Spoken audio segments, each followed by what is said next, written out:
Hello students, NSU English teacher চ্যানেলে তোমাদের সকলকে স্বাগত জানাই।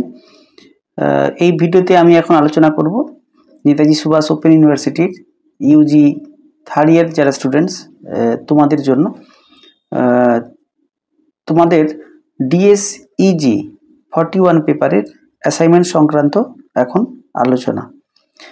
ডিএসইজি 41 এই পেপারের যখন প্রশ্ন উত্তরগুলো তোমরা করবে দেখবে অন্যান্য যে পেপারগুলি অ্যাসাইনমেন্ট তোমরা সাবমিশন করেছো তার প্রশ্নগুলি তুলনামূলকভাবে কম লেংদি ছিল।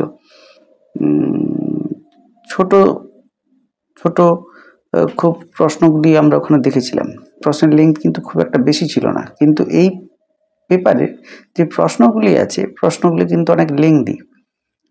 উত্তর যদিও যেরকমভাবে তোমরা দিয়েছিলে সেরকমভাবেই তোমাদেরকে সাবমিট করতে হবে, সবই ঠিক আছে, কিন্তু প্রশ্নের যে লেংথ এক্ষেত্রে অনেক কিন্তু বড়, অনেক বেশি কিন্তু লেংদি প্রশ্ন। তো চলো প্রশ্নগুলি আমরা শুরু করি একটার থেকে। একদম প্রথমের যে প্রশ্ন আছে, প্রথম প্রশ্ন হলো, in the Whitson weddings what does the final image of the train journey a sense of falling like an arrow shower sent out of sight somewhere becoming rain most likely symbolize? উত্তর হলো the transformative journey of life and relationship.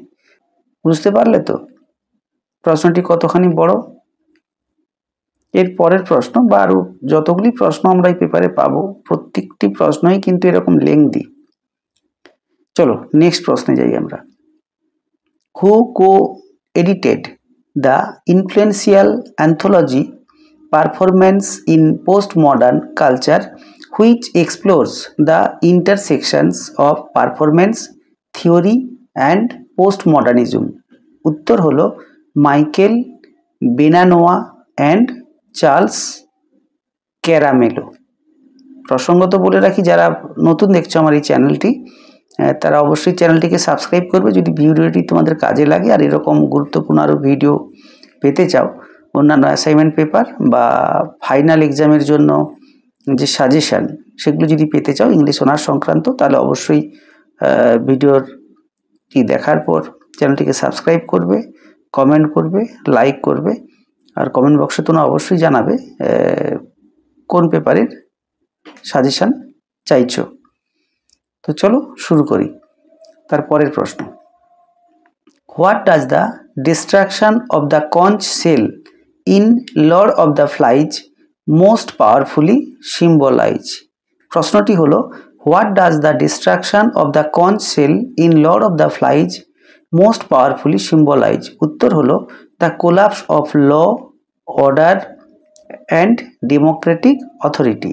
পরের প্রশ্ন, which British author's dystopian novel written shortly after World War II reflects the anxieties of totalitarianism and surveillance inspired by wartime experiences? উত্তর হলো George Orwell. উত্তর হলো George Orwell. Next প্রশ্ন, in Edward Bond's Lear how does the character of Lear evolve in response to the violence and tyranny he once endorsed? উত্তর হলো he undergoes a moral awakening recognizing the consequences of actions. তো প্রশ্নগুলি তোমরা খাতায় লিখে নাও, উত্তরগুলিও লিখে নাও, তারপরে assignment submission করবে। প্রশ্নগুলি কিন্তু যথেষ্ট বড় আর উত্তরও কিন্তু যথেষ্ট বড়, মনে রাখতে কিন্তু পারবে না, খাতায় লিখে নাও আগে, তারপরে উত্তরগুলি তোমরা দেবে। পরের প্রশ্ন, which of the following best explains the purpose of the theatre of the absurd as described by Martin Esslin? উত্তর হলো to reflect the existential crisis and breakdown of communication in post-World War II society. পরের প্রশ্ন, Ruskin Bond's novella a flight of pigeons 1975 ব্র্যাকেটের মধ্যে আছে is set against the backdrop of which historical event? উত্তর হলো the revolt of 1857। উত্তর হলো the revolt of 1857। পরের প্রশ্ন, which of the following themes is most commonly explored in British war poetry and literature during and after the second world war? উত্তর হলো ডিসইলিউশনমেন্ট and trauma. পরের প্রশ্ন, which essay by Jean Francois Lyotard is considered foundational in defining postmodernism, especially in relation to knowledge and power? উত্তর হলো the post modern condition a report on knowledge. উত্তর হলো the post modern condition a report on knowledge. পরের প্রশ্ন, who among the following post colonial theorists focused on the concept of hybridity when it comes to post-colonial identity formation? উত্তর হলো হোমি কে ভাবা।